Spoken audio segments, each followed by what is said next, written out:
Feel free to try some, right? All right. It's very tender. So fresh. So good.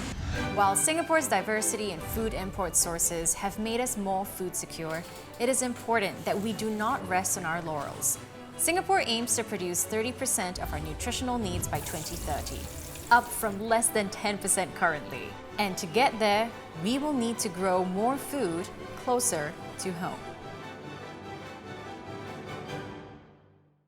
Hi, I'm Charlotte Mei and I'm on a journey to learn more about Singapore's local produce. Joining me today is the lovely Bella Koh, entrepreneur and sustainability advocate who's known to cook up delicious meals for her friends and family. We'll be meeting some of our local farmers and finding out a little bit more about how they play a part in creating Singapore's food ecosystem. Now, first things first, Bella, how much do you know about our local farms? So I know of several local farms that adopt different farming methods, like you have vertical farming, you have hydroponics farming, and rooftop farming. But well, I'm eager to find out more. Well, very acquainted to begin with. Today we're here at Meod, an urban farm that focuses on greenhouse technology. So let's go find out more about what they do. At Meod, we focus on growing pesticide-free vegetables for the local palates. Our goal is to work towards a safe and sustainable food supply for Singapore. In Meod Farm, we actually grow a large variety of crops. There's two main categories that we look at. It's Asian greens, which is your daily local greens like xiao pai cai, kangkong cai xin. And then the other side is salad greens, right? So this is what we are looking at right now. Why not you try some of the lettuces that we have? Yeah.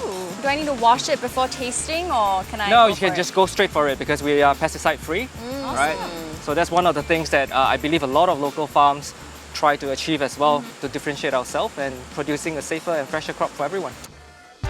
So usually we harvest them in the morning, right? And within 24 hours, we will deliver them to the various channels that we have right now. So Kai Hian, what are some of the challenges faced by local farmers today? So I think in Singapore, the main two challenges that we face is space constraint and weather. So for example, in our farm, right, a lot of technologies that we try to use is to increase the density of crops. It's very important for us to regulate this climate within the greenhouse. In Singapore, fortunately enough, we are called Sunny Island, right? So we do get quite a lot of sunlight. It's actually about regulating the climate, shading, protecting the plants for too much sunlight sometimes.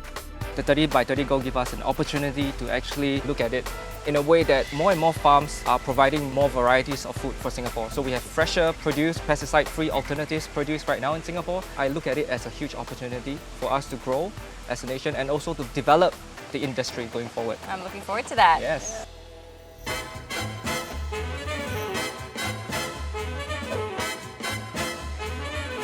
We're now back from the farm, so Bella, what will you be making for us? Well, I'll be making vegan gyozas. I want to show you how fresh these vegetables are and how versatile they can be. Exciting, let's get started. Let's do it.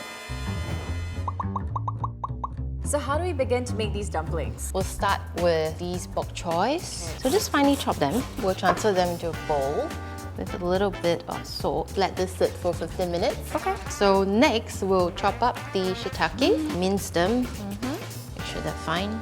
Extract out the excess water from the tofu. So we're just mashing the tofu up.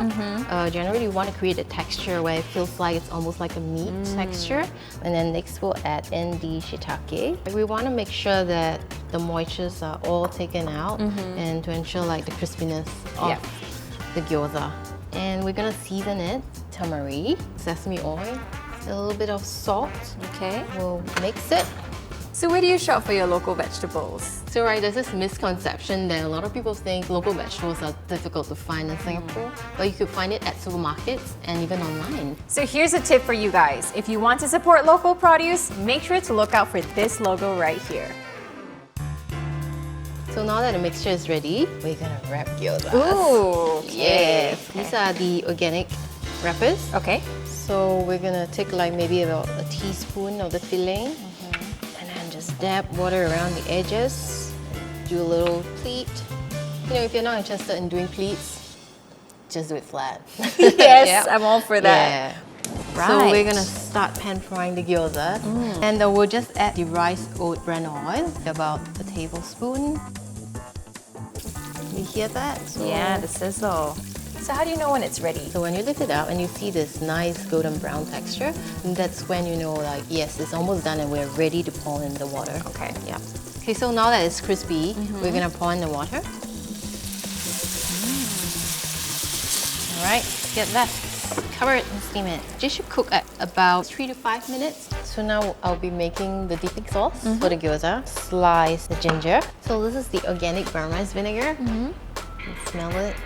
It's slightly different from the white vinegar that we usually use. So next I'll add the spicy oil. So now we just need to plate the salad and we're ready to eat.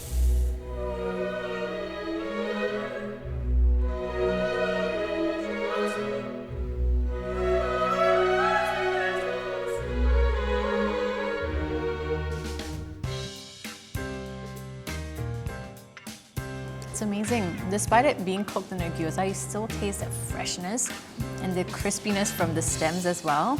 I love how you did it. Because the bok choy is so fresh, I made a point to not do too much to it, and it retains the natural sweetness of like a raw vegetable. Yeah, that's the whole benefit of using local produce, right? It didn't take too long to transport over to your kitchen, and so the flavors retain all the nutrients as well. Lowering our carbon footprint as well. We've done so well. We've had, a steady supply of food sources and varied as We well. are very fortunate, yes. Yeah. We really shouldn't take our food sources for granted, and we have to be responsible and vigilant as consumers. And it starts by supporting our local farms. Yes, exactly.